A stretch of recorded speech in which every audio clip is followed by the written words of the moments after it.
ากแยกขันมองเห็นในไตรลักษณ์ว่าไม่เที่ยงสภาพแปรผันให้คงเดิมเป็นไม่ได้แท้นั้น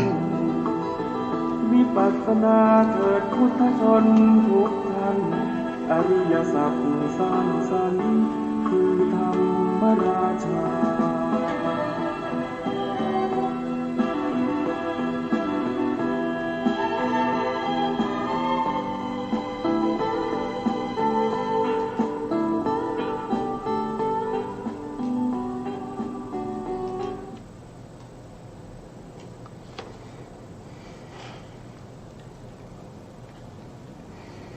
พุทธังสรณังคัจฉามิธัมมังสรณังคัจฉามิสังฆังสรณังคัจฉามิกราบนมัสการพระมหาเถระพระสังฆาธิการพระเถรานุเถระสวัสดีท่านผู้ฟังและผู้ชมทุกท่านกลับมาพบกับรายการพระไตรปิฎกลอยฟ้าครั้งนี้เป็นครั้งที่20ซึ่งในเรื่องของการสร้างบารมีของพระโพธิสัตว์เพื่อความเป็นพระพุทธเจ้าอันนี้ก็เราศึกษาเรื่องของพระพุทธเจ้านะครับเพื่อให้เกิดความรู้และความเข้าใจในสิ่งที่พระโพธิสัตว์ผู้ตั้งความปรารถนาเป็นพระพุทธเจ้าได้บำเพ็ญบารมีมายาวนานถึง4 อสงไขยแสนมากกับตั้งแต่ได้รับพุทธพยากรณ์จนได้ตรัสรู้เป็นพระพุทธเจ้าถ้าเราไม่รู้นะถ้าเราไม่รู้ว่าท่านทำอะไรมาจึงได้เป็นพระพุทธเจ้าเนี่ยศรัทธาเราจะไม่มั่นคงศรัทธาที่เรามีต่อพระพุทธพระธรรมพระสงฆ์เนี่ยมันก็จะไม่มั่นคงมันก็ไม่ยั่งยืนแต่ถ้าเรารู้ชัดนะถ้าเรารู้ชัดในการสร้างบารมีของพระโพธิสัตว์แล้วก็ได้ตรัสรู้เป็นพระพุทธเจ้าว่ายากลำบากแค่ไหนใช้เวลาที่ยาวนานขนาดไหนจะต้องทำติดต่อกันโดยไม่หยุดไม่หย่อนนะครับแล้วก็จะต้องทำด้วยความเคารพในบารมีทั้ง30 ทัศกว่าจะได้เป็นพระพุทธเจ้าเราก็จะได้เห็นว่าด้วยพระมหากรุณาธิคุณของพระสัมมาสัมพุทธเจ้านี้แหละที่ทำให้พระโพธิสัตว์ได้เป็นพระพุทธเจ้าถ้าไม่มีพระมหากรุณาธิคุณหรือไม่มีความกรุณาต่อสัตว์ทั้งหลายนะครับเราตรัสรู้แล้วเราก็ช่วยตัวเราแล้วเราจะไปช่วยใครอีกนะครับไม่มีพระมหากรุณาอย่างนี้เราก็ไม่ได้ตรัสรู้ตามแน่นอนปัจจุบันนี้ก็คงจะไม่มีพระพุทธศาสนาให้เราได้ยินได้ฟังคำสั่งสอนของพระเจ้านะครับเราก็จะกลายเป็นคนมืดคนบอดนะครับอยู่ในสังสารวัฏนี้ต่อไปโดยไม่รู้อะไรดีอะไรชั่วมืดมนอนตการอยู่ในความทุกข์ทรมานด้วยความยากลำบากก็ไม่รู้ว่ายากลำบากเมื่อมีผู้ที่มีปัญญา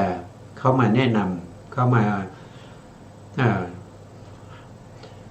าบอกวิธีให้เราก็จะได้ประพฤติปฏิบัติตามแล้วก็จะได้พ้นทุกข์ไปในที่สุดเราก็ยังพูดถึงความสามารถของพระโพธิสัตว์นะครับที่ได้ตรัสรู้นะครับอะไรนะเราก็พูดถึงเรื่องของภพ3กำเนิด4คติ5วิญญาณถีติ7สัตวรรษ9นะเรากำลังพูดถึงในเรื่องนี้อยู่นะในเรื่องที่เรากำลังพูดถึงในเรื่องของความเกิดขึ้นความเกิดขึ้นก็คืออะไรก็คือกำเนิดนะครับก็คือกำเนิด4ท่านบอกว่ากำเนิด4นะครับกำเนิด4คืออะไรก็กำเนิดก็คือได้แก่สังเสทชะกำเนิดอันนี้คือ1เกิดในเท่าไข่ สองก็คือโอปปาติกะกำเนิดเกิดผุดโตทันทีสามก็คืออันทชะกำเนิดเกิดในไข่สี่ก็คือชลาพุชชะกำเนิดก็คือเกิดในครรภ์นี่ก็กำเนิดสี่ภพสามคืออะไรภพสามก็คือได้แก่กามภพนะกามภพก็คือได้แก่พวกที่เกิดอยู่ในมนุษยภูมินะครับถ้าต่ำลงไปก็จะเป็นเปรตอสุรกายสัตว์นรกนะครับสัตว์นรกถ้าสูงขึ้นไปนะก็เป็นเทวดา6 ชั้นมีจาตุมาราชิกาตาวติงสายามาเป็นต้นมีอยู่6 ชั้นด้วยกันอันนี้เรียกว่าเป็นกามภูมิเป็นภูมิที่1ภูมิที่2เนี่ยก็คือได้แก่พวกที่เป็นพรหมนะครับเป็นรูปประพรหมตั้งแต่ปฐมฌานไปต่ำที่สุดก็คือปริสัชชาพรหมขึ้นไปจนสูงสุดนั่นก็คือภพภูมิที่เราเรียกว่าสุทธาวาสนะครับสูงที่สุดในสุทธาวาสก็คือได้แก่อากานิฐาภูมินะพวกนี้เป็นรูปประพรหมรูปประพรหมมีอยู่ทั้งหมด16 ชั้น16 ชั้นอันนี้เป็นภพที่2เรียกว่ารูปประพรหมภพที่3ก็คืออรูปภพอรูปภพก็คือได้แก่พวกที่เกิดอยู่ในภูมิที่ไม่มีรูปมีแต่นามเราเรียกว่าอรูปภูมิก็มีอากาสานัญจายตนะภูมิวิญญาณัญจายตนะภูมิอากิญจัญญายตนะภูมิเนวสัญญานาสัญญายตนะภูมิอรูปภูมิมีอยู่4ภูมิด้วยกันอันนี้เรียกว่าเป็นภพ3ภพ3กำเนิดนะโทษทีภพ3 1คือกรรมภพ2รูปภพ3อรูปภพกำเนิด4นะก็คือ1สังเสทชาติ2โอปปาติกะ3อันทชาติ4ชลาพุชะคติ5ก็คือได้แก่ในอบายเนี่ยท่านได้คติ3นะ1คือนิรยคติก็คือได้แก่คติที่เกิดของสัตว์นรกทั้งหลายนิรยคติ2ก็คือเปตคติก็เป็นที่เกิดของพวกเปรตพวกอสุรกายนะครับ3ก็คือเดรัจฉานคตินะก็คือเดรัจฉานทั้งหลายนะมีอะไรมีนกมีกามีไก่มีสุนัขนะมีสุนัขมีช้างมีม้ามีวัวมีควายมีเสือนี่เรียกว่าเป็นเดรัจฉานคตินะแล้วก็มามนุษย์คตินะมนุษย์คติก็เป็น4นะครับมนุษย์คติก็คือมนุษย์ก็มีอยู่ทั้งหมด4 ทวีปนะก็มีชมพูทวีปก็คือโลกของเราทั้งใบนี้แหละนะไม่ว่าจะเป็นประเทศอเมริการัสเซียยุโรปแอฟริกาหรืออินเดียหรือประเทศไทยเกาหลีทั้งหมดนี้เราเรียกว่าเป็นชมพูทวีปไม่ได้หมายถึงว่าเฉพาะในประเทศอินเดียนะครับคือทั้งหมดในผู้ที่อยู่ในโลกใบนี้เรียกว่าเป็นชมพูทวีปเป็นชมพูทวีปอันนี้ก็เป็นมนุษย์นะมนุษย์ที่อยู่ทางทิศตะวันตกของภูเขาตีในลูกก็เรียกว่าเป็นโคยานทวีปโคยานทวีปก็มีมนุษย์อาศัยอยู่ทางทิศเหนือของภูเขาตีในลูกก็มีมนุษย์อาศัยอยู่ก็เรียกว่าเป็นอุตรกุลุทวีปทางทิศตะวันออกก็มีมนุษย์อาศัยอยู่ทวีปนั้นเราเรียกว่าเป็นบุพวิเทหทวีปอันนี้ก็เป็นมนุษยภูมินะเป็นมนุษยภูมิจากมนุษยภูมิแล้วก็ไปเป็นเทวภูมิเทวภูมิก็คือได้แก่เทวดาตั้งแต่จาตุมมหาราชิกาไปจนถึงรวมทั้งอารูปด้วยรวมทั้งรูปและอารูปนะครับก็จะมีกี่ภูมินะครับถ้าเรารวมรูป16ภูมิอารูปอีก4ภูมิก็เป็น20 แล้วก็เทวดาอีก6ภูมิก็ได้อยู่26ภูมิด้วยกันนะ26ภูมินี้เราเรียกว่าเทวคตินะครับเพราะนั้นคติ5ก็ครบแล้วนะนิรยคติ1นิรยคติ2เปตคติ3เดรัจฉานคติ4มนุษย์คติ5ก็คือเทวคตินะก็ได้5นะครับจากคติ3ขอโทษทีภพ3กำเนิด4คติ5ต่อมาก็วิญญาณถีจิต7นะวิญญาณถีจิต7นี่ก็จะสับสนนิดๆนะสับสนวุ่นวายอันนี้เราจะว่ากันต่อไปเรายังพูดถึง3ส่วนอยู่นะ3ส่วนนั้นก็คือภพ3กำเนิด4คติ5ครั้งนี้แล้วเราก็พูดถึงเรื่องของพวกที่เป็นพรหมนะครับพวกที่เป็นพรหมก็พวกที่เป็นพรหมเนี่ยเกิดขึ้นครั้งแรกเนี่ยก็จะมีอะไรก็จะมีอวัยวะนะอวัยวะเช่นเทวดานะเทวดาที่เป็นเทวดาที่เป็นกามาวจรนะครับเว้นไป1นะเว้น1คืออะไรก็คือเว้นจตุมาราชิกาทำไมต้องเว้นด้วยก็เพราะว่าผ่านมาแล้วเนี่ยเขาอยู่เนี่ยที่เราได้พูดไปเมื่อครั้งก่อนนู้นนะครับก็เราพูดผ่านไปแล้วก็ต้องเว้นออกไปทำไมไม่เอารวมกันก็การเกิดขึ้นของจตุมหาราชิกาเนี่ยนะครับซึ่งเป็นภพภูมิที่อยู่ติดกับมนุษย์เรานะครับมีอวัยวะเนี่ยมันสลับซับซ้อนนะครับ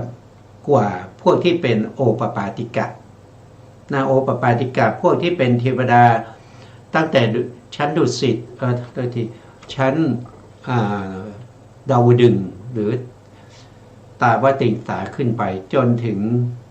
พวกที่เป็นรูปประพรหมทั้งหมดนะครับพวกนี้เขาเกิดด้วยโอปปาติกะนะแต่ถ้าเราพูดถึงเอาจาตุมมารวมด้วยจาตุมเนี่ยมันมีทั้งที่เป็นสันเตทชาติก็มีโอปปาติกะก็มีอันทชาติก็มีชลาภูชาติก็มีนะแล้วก็อวัยวะที่เกิดขึ้นนะครับหูตาหูจมูกลิ้นกายพวกนี้ก็แตกต่างกันมันไม่เป็นไปในแนวทางเดียวกันก็แยกออกไปนะครับก็แยกออกไปก็พูดแล้วแล้วเมื่อวันก่อนนะเมื่อวานนี้นะครับเราก็ได้พูดถึงเรื่องของเทวดาตั้งแต่ตาวติงสาขึ้นไปจนถึง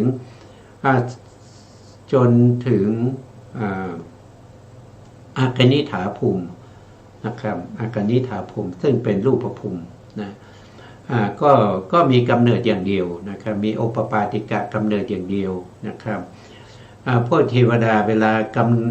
ลาโอปปาติกะคือผุดโตทันทีนะครับเกิดก็คือถ้ากรรมนั้นให้ผลไปเกิดเป็นเทวดาเขาก็จะมาเกิดปุ๊บนะปฏิสนธิจิตอย่างลงปุ๊บกรรมชรูปก็จะเกิดขึ้นพร้อมกันนะครับมากมายเท่าที่ในภพภูมินั้นในภพภูมิที่เขาไปเกิดนั้นว่ามีอะไรได้บ้างอย่างเขาไปเกิดเป็นเทวดาในตาวติงสานะครับยามาดุสิตนิมานนรดีหรือปรมินทร์มิตรวัตวติเขาสามารถที่จะเกิดอวัยวะเกิดได้ถึง7อย่างนะ7อย่างนี้พร้อมกันเลยนะครับก็มีประสาทตานะจักขายตนะนะโดยองค์ธรรมก็คือได้แก่ประสาทตาโสตายตนะก็คือได้แก่ประสาทหูคานายตนะก็คือประสาทจมูกชิวหายตนะก็คือประสาทลิ้นกายายตนะก็คือประสาทกายแล้วก็มีภาวะรูปภาวะรูปนี้ถ้าว่าโดยอายตนะก็เป็นธรรมายตนะนะครับต่อมาก็เป็นหัตถยวัตถุหัตถยวัตถุเป็นที่อาศัยเกิดของจิตและเจตสิกก็เรียกว่าเป็นธรรมายตนะเหมือนกันนะเขาเกิดพร้อมกันใน7นะแล้วขาดตกบกพร่องได้ไหมนะครับพวกที่เป็นเทวดาในเทวดา5ชั้นยกเว้นจตุมมหาราชิกาท่านบอกว่าขาดตกบกพร่องไม่ได้เกิดมาต้องมีครบเลยไม่ขาดตกบกพร่องใดๆ จะเป็นเทวดาตาบอดหรือหูหนวกนี้ไม่ได้เลยนะครับจะต้องครบจะต้องครบนี่คือเทวดาในกามาวจรภูมินะครับตั้งแต่ดาวดึงส์ขึ้นไปในประวัติการก็คือหลังจากเกิดมาแล้วก็มีกรรมชรูปเกิดขึ้นอีกหนึ่งรูปก็คือชีวิตตารูปชีวิตตารูปเกิดในสัปดาห์ที่หนึ่งหลังจากที่ปฏิสนธิจิตเกิดขึ้นทิฏฐิขณะของปฏิสนธิจิตเป็นต้นไปภายในสัปดาห์ที่หนึ่งชีวิตตารูปจะเกิดในช่วงนี้จะเกิดตรงไหนแต่ละท่านแต่ละคนก็ไม่เหมือนกันบางคนอาจจะเกิดที่ทิฏฐิขณะของปฏิสนธิจิตบางคนอาจจะเกิดที่พระวังคจิตดวงที่16มันชีวิตตารูปนี้เกิดทีหลังนะครับเกิดทีหลังภายในสัปดาห์ที่หนึ่งแล้วขาดตกบกพร่องได้ไหมไม่ได้นะครับเพราะฉะนั้นรูปที่เกิดขึ้นในช่วงปฏิสนธิการนะก็เรียกว่าเป็นรูปที่เกิดพร้อมกันก็จะมีอยู่8รูปด้วยกัน8รูปด้วยกันขาดตกบกพร่องไม่ได้นะครับต่อมาพวกที่เป็นอสัญญสัตว์อสัญญสัตว์ก็คือบุคคลที่ เกิดมามีแต่รูปมีแต่รูปอย่างเดียวไม่มีจิตไม่มีเจตสิกคิดอะไรไม่ได้เหมือนตุ๊กตานะครับเกิดท่าไหนก็จะอยู่ท่านั้นถึง500 มากับเวลาที่เขาเกิดเขาเกิดด้วยรูปเขาไม่มีจิตเขาไม่มีปฏิสนธิจิตเขาไม่มีภวังคจิตรูปที่เกิดขึ้นก็คือชีวิตะชีวิตะนวกักกะลามชีวิตะนวกักกะลามนี่ชีวิตเนี่ยก็คือได้แก่ชีวิตะรูปนวะเนี่ยก็คือได้แก่9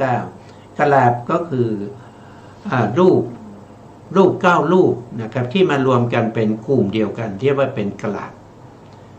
นะครับชีวิตะนวกักกะลาบก็คือมีชีวิตเนี่ยเป็นรูปที่9แล้วรูปที่1ถึงรูป8คืออะไรก็คือได้แก่วินิโภครูป8เป็นรูปที่แยกจากกันไม่ได้มีอะไรบ้างก็มีธาตุดินปฐวีธาตุน้ำอาโปธาตุไฟเตโชธาตุลมวายุอันนี้ก็คือมหาพุทธรูป4แล้วในมหาพุทธรูป4นั้นมันมีสีด้วยสีก็เรียกว่าเป็นวรรณะหรือเป็นรูปารมณ์ก็เป็นรูปที่5รูปที่6นั้นก็คือได้แก่กลิ่นนะครับมหาพุทธรูปที่รวมกันก็มีกลิ่นด้วยก็เป็นคันธารมณ์รูปที่7นั้นก็คือได้แก่รสารมณ์มีรสด้วยได้แก่รสนะครับก็เป็นรสารมณ์รูปที่8ก็คือได้แก่อาหารและรูปอาหารและรูปจะดูว่าอยู่ตรงไหนไม่ได้เอาแผนภูมิขึ้นมานะครับถ้าเราดูในรูปในเรื่องของรูปเราก็จะเห็นได้ว่ามันมีทั้งรูปที่เป็นมหาพุทธรูปแล้วก็รูปที่เป็นอุปัฏฐัยรูปนะครับเดี๋ยวก็เราก็มาดูในส่วนที่เป็นรูปรูปมีอยู่28รูปนะครับอันนี้ก็พูดบ่อยเหมือนกันนะครับที่เป็นวินิโภครูป8ก็คือได้แก่มหาพุทธรูป4ปฐวีอาโปเตโชวายุแล้วก็รูปารมณ์ก็คือวรรณะก็คือสีต่างๆนั่นแหละอันนี้รูปที่5รูปที่6ขันธะก็คือกลิ่นของอะไรก็คือกลิ่นของมหาพุทธรูปแล้วก็รูปารมณ์ของอะไรก็คือของมหาพุทธรูปแล้วก็รสรสรูปรสก็คือรสของอะไรก็คือรสของมหาพุทธรูปรวมแล้วก็ได้7รูป7รูปแล้วก็มีรูปนี้อีกรูปหนึ่ง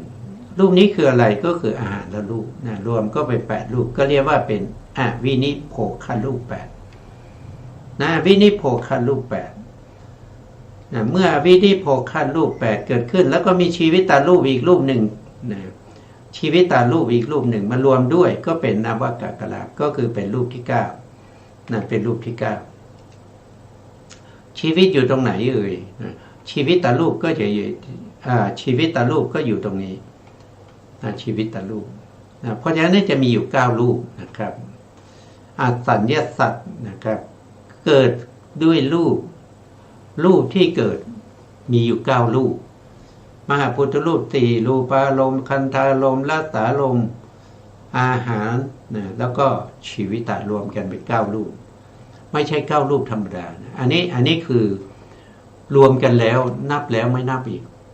นะครับมหาพุทธรูปนี่มีมากมายนะครับ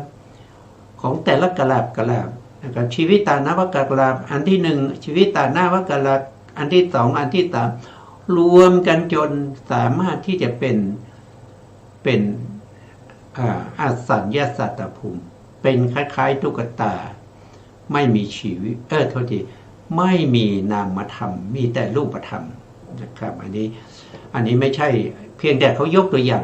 ให้รู้ว่ามี9รูปนะแต่จริงๆมีมากกว่านี้นะ91 92 93รวมกันเข้ามาเป็นรูปเป็นร่างเป็นพรหมขึ้นมาก็เรียกว่าเป็นรูปประพรหมนะ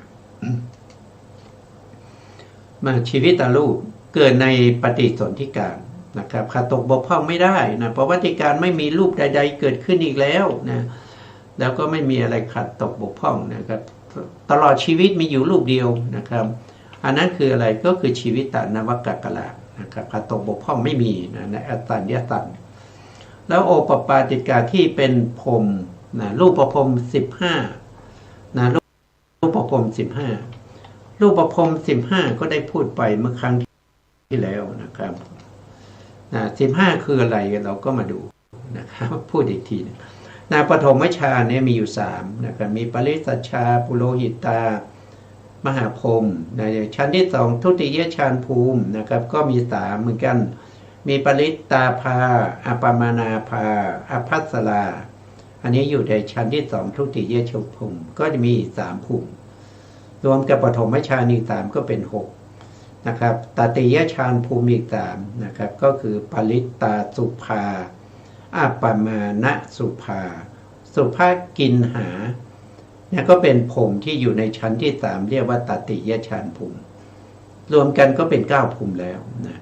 9ภูมิ10ก็คือได้แก่เวหาพลานะเวหาพลาภูมิอยู่ในชั้นที่4เรียกว่าจตุตฌานแล้วก็มีอาสานด้วยนะอาสานนี้เราก็อาสานนี้มันไม่มีนามเราก็แยกออกนะครับแยกออกเพราะฉะนั้นก็ได้อยู่10ภูมินะ10ภูมิก็คือตั้งแต่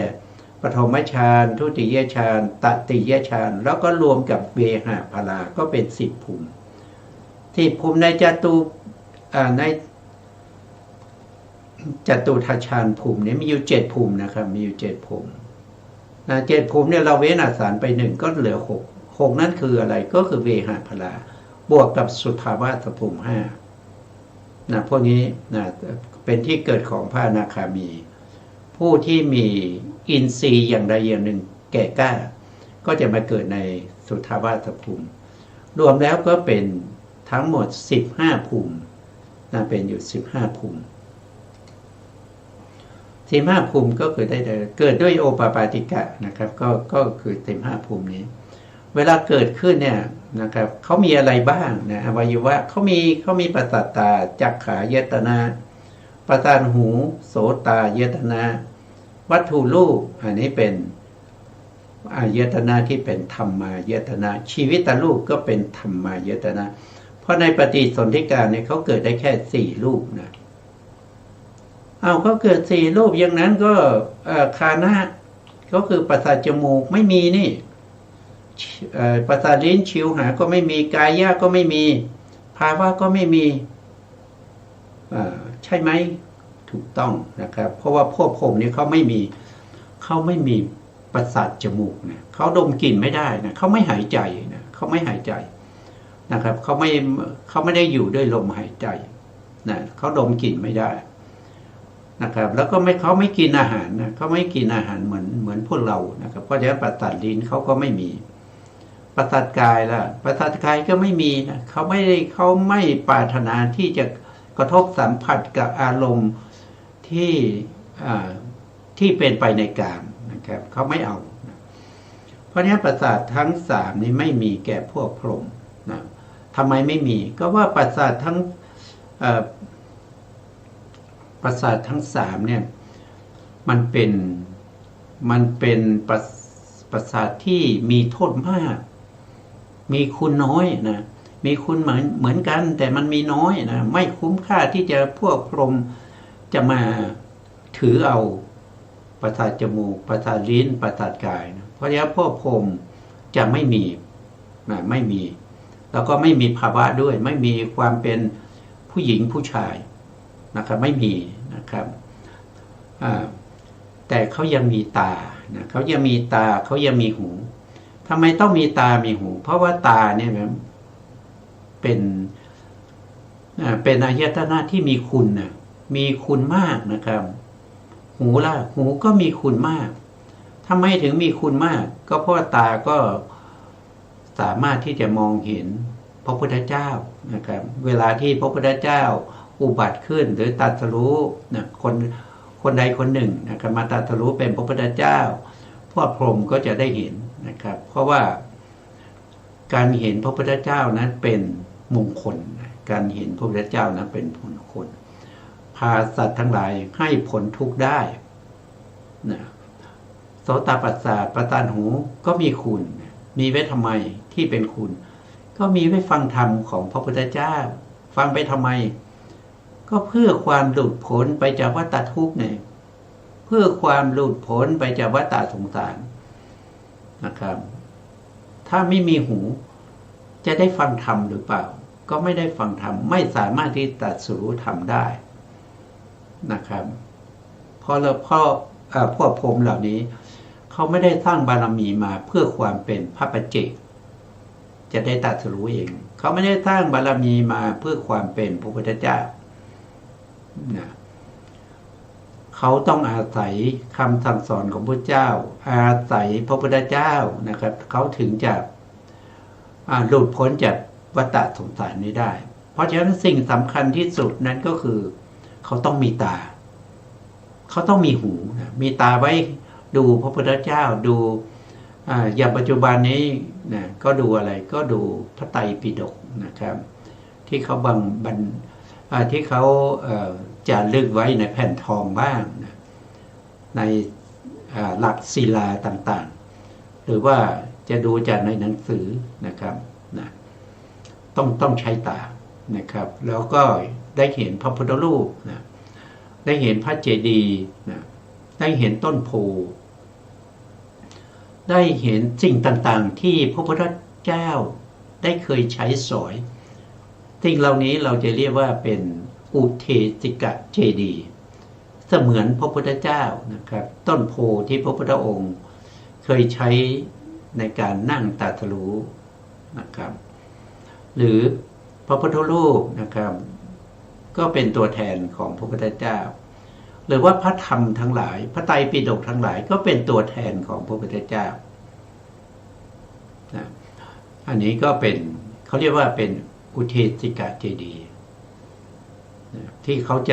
จะได้เห็นนะครับแล้วก็บริโภคเจดีย์บริโภคเจดีย์ก็คือสิ่งที่พระพุทธองค์เคยใช้สอยในสมัยที่พระพุทธองค์ยังมีพระชนชีพอยู่ก็ได้ใช้สอยสิ่งเหล่านี้อันนี้เรียกว่าเป็นบริโภคเจดีย์อันที่สามก็คือธาตุเจดีย์ธาตุเจดีย์ก็คือพระบรมสารีริกธาตุที่ประดิษฐานอยู่ที่ต่างๆในจักรวาลนะครับหรือว่าจักรวาลอื่นนะพระบรมสารีริกธาตุไม่ใช่จะมีเฉพาะในจักรวาลนี้นะมีไปถึง10,000 จักรวาล10,000 จักรวาลมีอะไรบ้างนะครับท่านบอกว่ามีลงมาธาตุนะครับก็คือขนนะก็คือขนที่พวกพรหมทั้งหลายเนี่ยได้มาอาราธนาให้ไปประดิษฐานอยู่ณที่พวกพรหมที่เป็นพรหมนอกจักรวาลนี้นะเจ ดีย์นางเจดีย์นะครับที่กล่าวไว้ในพระไตรปิฎกนะบางที่ก็กล่าวไว้3นะครับก็คืออุเจตกาเจดีย์ก็คือสิ่งที่ทำขึ้นมาเพื่อเป็นตัวแทนของพระพุทธเจ้า2ก็คือบริโภคเจดีย์ก็คือเจดีย์ทั้งหลายสิ่งทั้งหลายที่พระพุทธองค์เคยใช้สอยนะครับอันที่3ก็คือธาตุเจดีย์นะก็คือพระบรมสารีริกธาตุทั้งหลายบางในท่านจะกล่าวไว้4นะครับกล่าวไว้4ก็คือท่านเพิ่มมาอีก1อย่างนั่นก็คือธรรมเจดีย์นั่นก็คือคำสั่งสอนของพระพุทธเจ้านะ 84,000 พระธรรมขันธ์ตลอดจนถึงอัตถกถานะครับอัตถกถาที่เป็นปกิณกะของพระเจ้าเป็นอัตถกถาที่คู่กับพระไตรปิฎกนะครับอันนี้เรียกว่าเป็นธรรมเจดีย์ส่วนภาษิตของพระสารีบุตรพระโมคคัลลานะพระมหากัสสปะพระกัจจายนะพระบุญนะนะครับสาวกของพระพุทธเจ้าที่ได้ภาษิตได้แสดงไว้อันนั้นก็สงเคราะห์ลงในธรรมเจดีย์เหมือนกันทำไมสงเคราะห์ลงก็เพราะว่าสิ่งเหล่านี้เป็นคำสั่งสอนของพระพุทธเจ้าถ้าไม่มีพระพุทธเจ้าพระสารีบุตรจะกล่าวพระธรรมได้ไหมกล่าวไม่ได้นะกล่าวไม่ได้นะครับพระโมคคัลลานะถ้าไม่ได้พบพระพุทธเจ้าไม่ได้ตรัสรู้เป็นสาวกของพระพุทธเจ้าจะไปแสดงธรรมได้ไหมไม่ได้นะครับนะตลอดจนสาวกองค์อื่นๆนะครับที่แสดงธรรมเนี่ยเขาแสดงธรรมของพระพุทธเจ้าคล้ายๆเป็นไปรษณีย์นะครับที่รับเอาพระธรรมคำสั่งสอนจากพระพุทธเจ้าแล้วก็ไปให้แก่บุคคลที่เขาสมควรที่จะได้รับนะก็ไปส่งจดหมายนะก็จะเป็นอย่างนี้นะเป็นอย่างนี้ไม่ใช่ว่า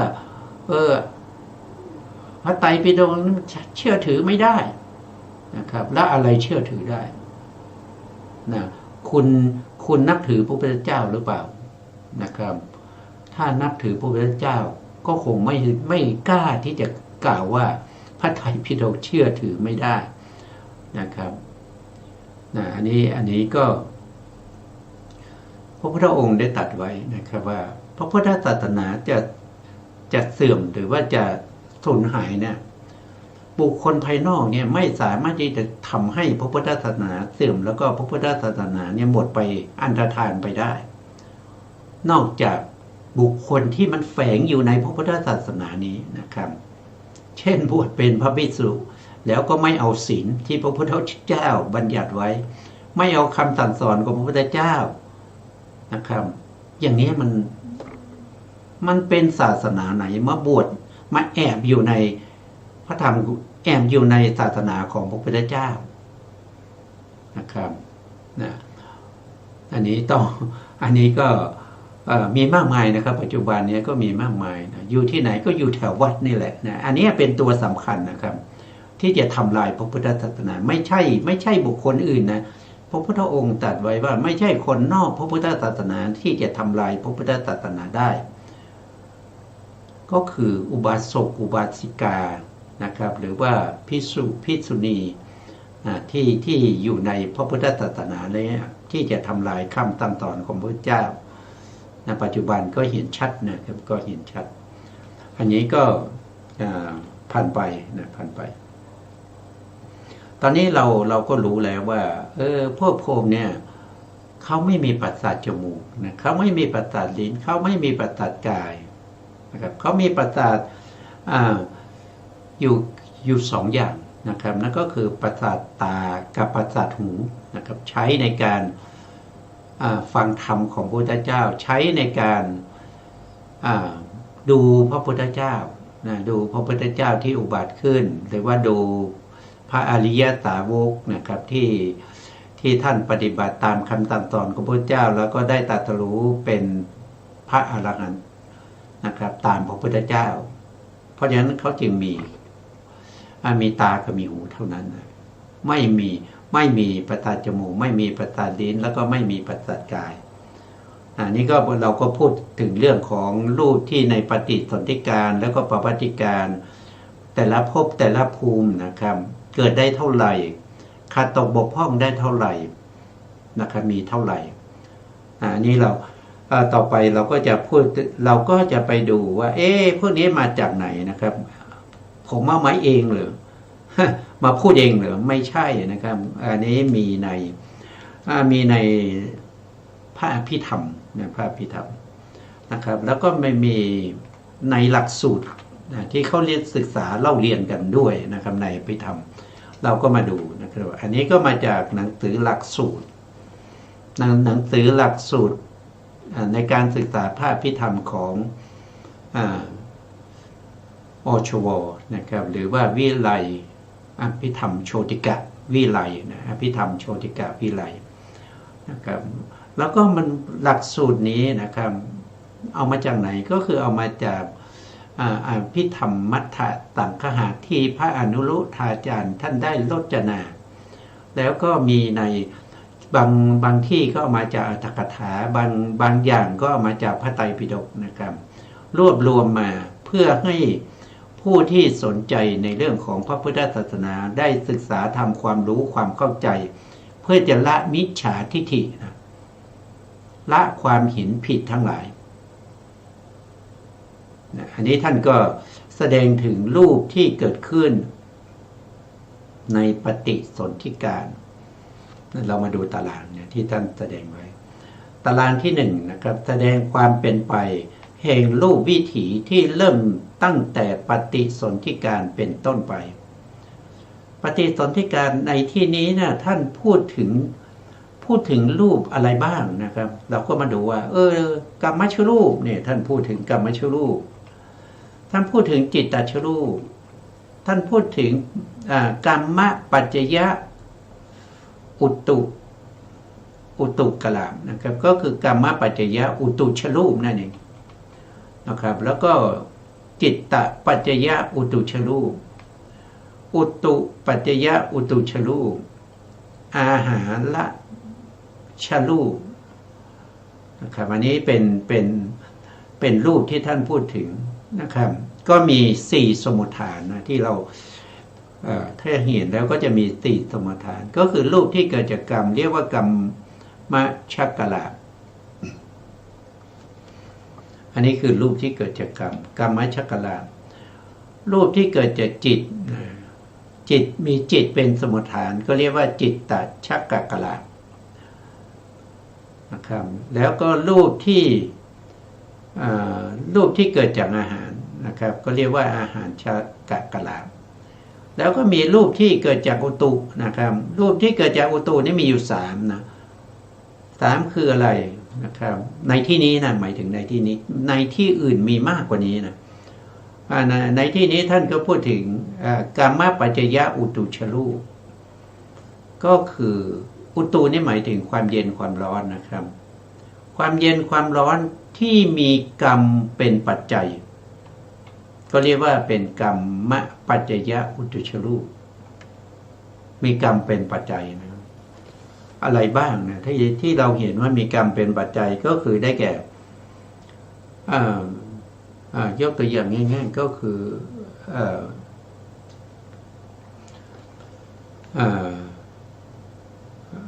ถ้าเราพูดถึงกายคตาสติเนี่ยกายคตาสติใช่ไหมเช่นผมขนเล็บฟันหนังพวกนี้นะครับความเย็นความร้อนที่เกิดจากผมที่มันงอกขึ้นบนหนังศีรษะเนี่ยมันมีอุตุมีความเย็นความร้อนด้วยนะครับที่มันมีการงอกขึ้นนะครับอันนี้มันเกิดจากกรรมเพราะอะไรเพราะว่าแต่ละคนไม่เหมือนกันนะกรรมนี่มันทำให้มันจำแนกสัตว์ทั้งหลายให้แตกต่างกันไปบางคนก็ผมงอกเร็วบางคนก็ไม่มีผมมีน้อยนะครับบางคนก็ผมร่วงบางคนก็ผมดกบางคนก็ผมแตกนะครับอะไรทั้งหลายเหล่านี้มันก็คือกรรมปัจจยะอุตุชรูป ก็เกิดจากความเย็นความร้อนนะครับที่อาศัยกรรมเกิดขึ้นอย่างนี้เป็นต้นนะครับอย่างนี้เป็นต้นแล้วก็จิตตปัจจยอุตุชรูปก็คืออุตุชรูปนั้นมีจิตนี้เป็นปัจจัยนะครับถ้าเราดูในตารางนี้แล้วเราจะเข้าใจนะครับเราก็มาดูในตารางก่อนนะครับอย่างเช่นตรงนี้เนี่ยถ้าในช่องที่หนึ่งตรงนี้นะครับตรงนี้ช่องที่หนึ่งตรงนี้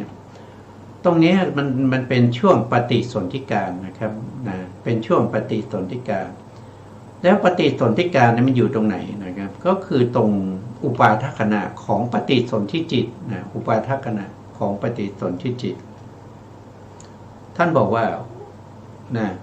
ในอุปาทขณะปฏิสนธิจิตเนี่ยนะทำไมเรารู้อ่ะก็เพราะว่าตรงนี้ท่านบอกไว้เนี่ยติเนี่ยอันนี้คือปฏิสนธินะปฏิสนธิมี3ขณะมีอุปาทขณะถีติขณะพังคขณะถ้าบอกอย่างนี้เรารู้ทันทีว่าอันนี้มันคือจิตอ่ะนะถ้ามันเป็นรูปเนี่ยมันไม่ได้มี3ขณะอย่างนี้นะถ้าเป็นกรรมชรูปเนี่ยมีขนาดถึง51ขณะแต่นี่เขาบอกว่ามีแค่3ขณะแล้วก็ข้างหน้านี้เขาติเนี่ยนะครับนะเขาเขียนติเนี่ยก็คือปฏิสนธินะปฏิสนธิขณะก็คือจิตนั่นเองมี3ขณะมีอุปาทขณะมีถีติขณะมีพังคขณะเมื่อปฏิสนธิจิตนี้เกิดขึ้นในภพแรกเป็นปฏิสนธิจิตที่เกิดขึ้นในภพภูมิเป็นครั้งแรกภพไหนก็ตามที่ปฏิสนธิจิตหรือจิตที่ไปหยั่งลงในภพนั้นเราเรียกว่าเป็นปฏิสนธิจิตในขณะที่หยั่งลงก็มี3ขณะมีอุปาทขณะถีติขณะพังคขณะแต่ในที่นี้นะท่านจะพูดถึงเฉพาะบุคคลที่เป็นอันทชะกำเนิดแล้วก็ชราผู้ชากันมาคือบุคคลที่เกิดในครรภ์นะครับอันนี้ไม่ได้พูดถึงโอปปาติกะนะครับแต่ตอนนี้เราพูดถึงบุคคลที่เกิดในครรภ์หรือว่าเกิดในไข่ก็ได้นะครับเพราะฉะนั้นเวลาที่เกิดขึ้นครั้งแรกเนี่ยอุปาทขณะพร้อมปฏิสนธิจิตเกิดขึ้นนะตรงอุปาทขณะเนี่ยมีกรรมชกลาภเกิดขึ้น3กลาภมีกรรมชกลาภเกิดขึ้น3ขณะแล้วในถีติขณะของปฏิสนธิจิตก็มีกรรมชรูปเกิดขึ้นอีก3ขณะรวมกับที่เกิดขึ้นที่อุปาทขณะ3ขณะก็เป็นตอนนี้มี6ขณะแล้วเพราะว่ากรรมชรูปนี้เกิดขึ้นแล้วยังไม่ดับไปใช่ไหมยังตั้งอยู่นะครับยังไม่ดับไปในถีติขณะก็เกิดขึ้นมาอีก3รวมกับของเดิมก็เป็น6ใช่ไหมครับก็เป็น6แล้วในพังคขณะของปฏิสนธิจิตเนี่ยดับตรงพังคขณะในขณะพังคขณะก็มีกรรมชรูปนี้เกิดอีก3ขณะนะของเดิมยังไม่ดับนะของเดิมมี6แล้วนะบวกที่เกิดที่พังคขณะอีก3ก็เป็น9นะก็เป็น9ลูกนะก็จะต่อไปอย่างนี้นะแล้วหลังจากที่ปฏิสนธิจิตดับไปภวังคจิตดวงที่1ก็จะเกิดขึ้นภวังคจิตดวงที่1เนี่ยก็มี3ขณะเหมือนกันมีอุปาทขณะถีติขณะแล้วก็พังคขณะนะครับแล้วรูปกรรมชรูปที่เกิดขึ้นที่อุปาทขณะถีติขณะพังคขณะของปฏิสนธิจิตยังไม่ดับไปเพราะเขามีถึง51ขณะใช่ไหมตอนนี้ผ่านไปแล้ว3ขณะก็ยังมีอยู่เพราะฉะนั้นเขามีอยู่9นะครับพอปฏิสนโทษทีพอภวังคจิตดวงที่1นะครับเกิดที่อุปาทขณะก็มีกรรมชรูปเกิดอีก3ก็บวกกับ9ก็เป็น12ในถีติขณะของภวังค์ดวงที่1กรรมชรูปก็เกิดอีก3นะครับเกิดอีก3บวกกับ12ก็เป็น15นะครับพังคขณะของปฏิสนพังคขณะของภวังคจิตดวงที่1นะครับกำลังดับไปนะครับกรรมชรูปก็เกิดอีก3นะครับของเก่า15ยังไม่ดับไปนะครับบวกอีก3ก็เป็น18 พอเข้าใจหรือเปล่าไม่รู้นะน่าจะเข้าใจนะครับดูง่ายๆไม่ยากเลยนะพระวังคจิตดวงที่สองนะครับดวงที่หนึ่งดับไปแล้วพังคขณาดับไปแล้วดวงที่สองก็เกิดขึ้นตรงที่อุปาทขณาก็จะเกิดกรรมชรูปอีกสามนะบวกกับของเก่าที่ยังตั้งอยู่คือ18บวกอีก3ก็เป็น21นะครับในถีติขณาของพระวังคจิตดวงที่สองนะครับยังตั้งอยู่นะครับก็เกิดมาอีกกรรมชรูปก็เกิดอีก3เกิดอีก3ของเดิม21ยังตั้งอยู่นะครับยังตั้งอยู่21ก็บวกอีก3ก็เป็น24ก็บวกเข้ามาทีละ3นะครับไปจนถึงพระวังคจิตดวงที่17นะครับ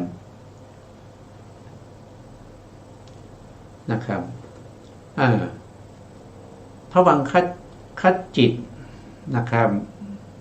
ดวงที่16นะดวงที่16นะครับแล้วก็บวกกับปฏิสนธิจิต1ก็เป็น17นะก็เป็น17ใช่ไหมครับก็เป็น17ทีนี้เราก็มาดูในช่วงที่จิตดวงที่17นั้นนะจิตดวงที่17นะครับตรงอุปาทขณาของจิตดวงที่17นั้นนะครับกรรมชรูปก็เกิดขึ้นมาอีก3แต่ในส่วนเดิมที่รูปที่เกิดขึ้นมาตั้งแต่อุปาทขณาของปฏิสนธิจิตมาตอนนี้ยังไม่ดับไปเพราะมันยังได้อุปาทขณาของจิตดวงที่17ยังไม่ดับนะยังไม่ดับเพราะฉะนั้นก็บวกเข้าไปอีก3นะจากเดิมที่เป็น144นะครับบวกเข้าไปอีก3ก็เป็น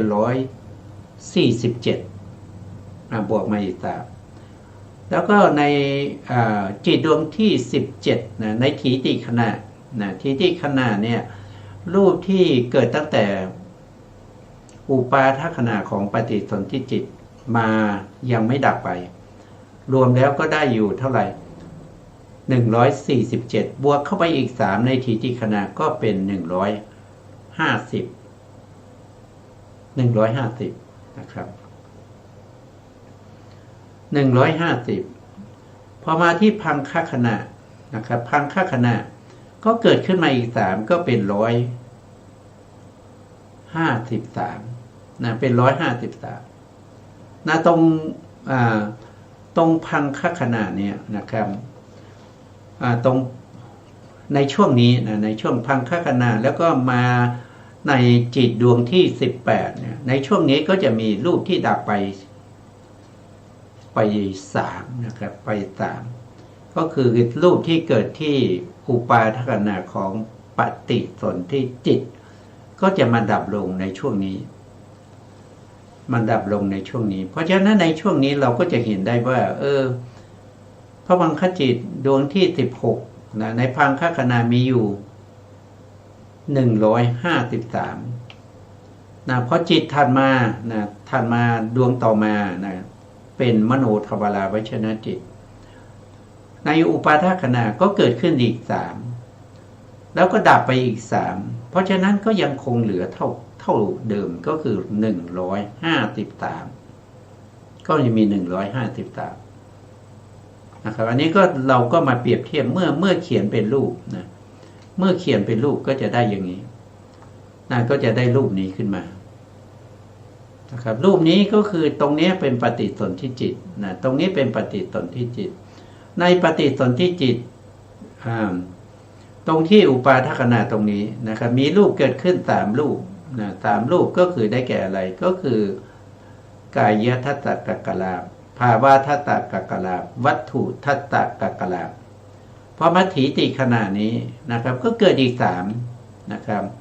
ก็เป็น6พังคขณะก็เกิดอีก3ก็เป็น9แล้วต่อมาในอุปาทขณะของพระวังดวงที่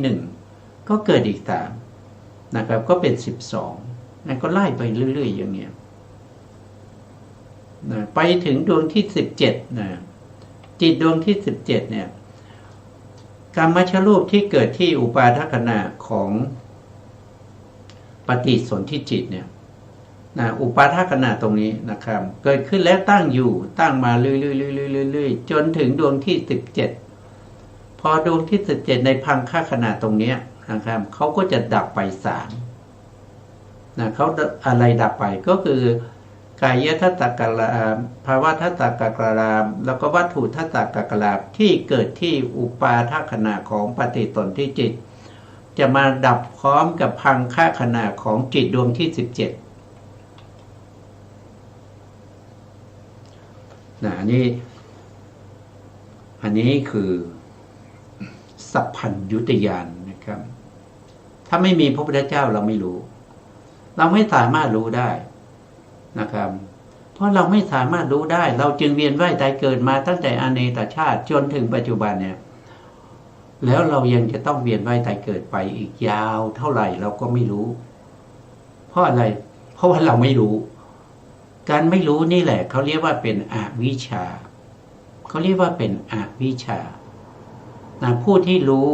บริบูรณ์ก็เป็นพระอรหันต์ก็เป็นพระอรหันต์ท่านรู้อะไรท่านรู้สัจธรรมตามความเป็นจริงว่าสิ่งไหนเป็นยังไงรู้ตามนั้นไม่ได้เป็นผู้ที่ไปสร้างมันขึ้นมาไม่ได้เป็นผู้ที่ไปบังคับหรือไปทำไปเขียนวิชานี้ขึ้นมาไม่ใช่พระพุทธเจ้าเห็นอย่างนี้เห็นตามที่มันเป็นสิ่งไหนเป็นอย่างไรพระพุทธเจ้าก็เห็นอย่างนั้นเห็นแล้วทำไม